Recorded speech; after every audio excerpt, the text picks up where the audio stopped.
السلام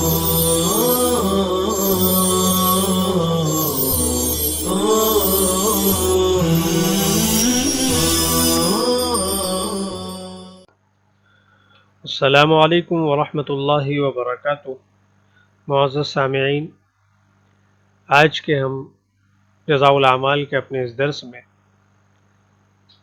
اعمال صالحہ اور نیکیوں کے جو دنیا میں فوائد اور فائدے ہوتے ہیں اس کی آخری کڑی کو پڑھیں گے اور سنیں گے، اور وہ یہ ہیں کہ بعض اعمال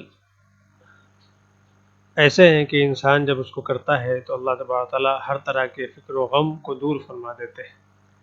اسی طریقے سے قرض کی ادائیگی جو بہت بڑی مصیبت ہے، اور اسی طریقے سے دوسروں کا تسلط جو بہت بڑی آفت ہے، اللہ تبارک و تعالیٰ قرض کی ادائیگی کے راہ ہموار فرما دیتے ہیں اور دوسروں کے تسلط سے حفاظت فرما دیتے ہیں۔ ایسی دعا اور اعمال شریعت میں حدیث میں بتائی گئی۔ اسی طریقے سے سحر و جادو سے حفاظت، جس میں اکثر لوگ شاکی ہوتے ہیں، شکایت کرتے ہیں کہ ایسا ہو گیا ویسا ہو گیا، اور وہ اس کے لیے بہت ہی پریشان ہوتے ہیں۔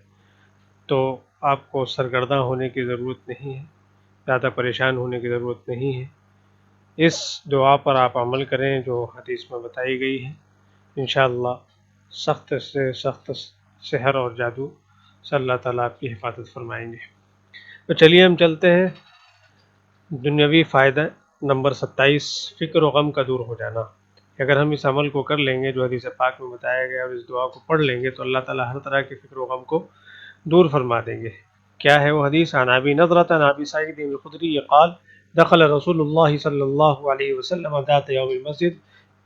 ابو سعید خدری رضی اللہ تعالیٰ عنہ سے مروی ہے، انہوں نے کہا کہ رسول اللہ صلی اللہ علیہ وسلم ایک دن مسجد میں آئے، فَإِذَا هُوَ بِرَجُلٍ مِّنَ الْأَنصَارِ، تو آپ نے اچانک انصار کے ایک آدمی کو دیکھا، جو قالو لہو ابو امامہ، جن کا نام ابو امامہ تھا۔ فقال یا ابا امامہ، تو آپ نے ان کے نام سے مخاطب کرتے انہیں کہا، اے ابو امامہ، ما لی اراک جالسا فی المسجد فی غیر وقت الصلاۃ، کیوں میں تجھے آج دیکھ رہا ہوں کہ تو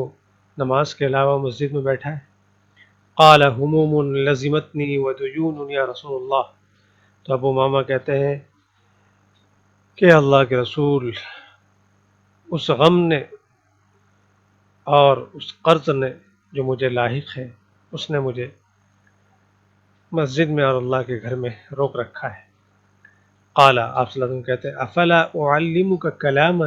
اذا انت قلته اذهب اللہ عز وجل ہمک، کہ کیا میں تجھے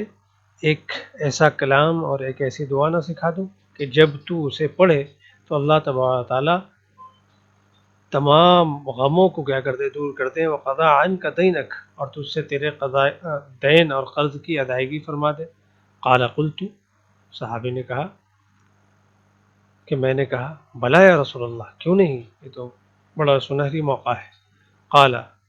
تو آپ صلی اللہ علیہ وسلم نے کہا، قل اذا اصبحت و اذا امسیت، کہ صبح و شام یہ دعا پڑھا کرو، اللہم انی اعوذ بک من الہم والحزن واعوذ بک من العجز والکسل واعوذ بک من الجبن والبخل واعوذ بک من غلبۃ الدین وقہر الرجال، کہ اللہ میں غم اور حزن سے تیری پناہ مانگتا ہوں، عاجزی و سستی سے تیری پناہ مانگتا ہوں، بزدلی اور کنجوسی سے تیری پناہ مانگتا ہوں، اور قرض کے غلبے اور لوگوں کو تسلط سے تیری پناہ مانگتا ہوں۔ ابو امامہ کہتے ہیں کہ میں نے یہ دعا پڑھنا شروع کیا تو اللہ نے میرا غم دور کر دیا اور میرا قرض ادا کروا دیا۔ تو آج ہم جو غموں میں مبتلا ہیں، ادھر ادھر شکایت کرتے رہتے ہیں، پریشان پھرتے رہتے ہیں، تو اس دعا پر صبح و شام عمل شروع کیجیے، اللہ تبارک و تعالیٰ تمام غموم کو، ہموم کو دور فرما دیں گے اور قرض کی ادائیگی کے راستے کھول دیں گے۔ اسی طریقے سے اگلا جو فائدہ ہے، سحر و جادو سے حفاظت، آج اس میں بھی بہت سارے لوگ مبتلا ہیں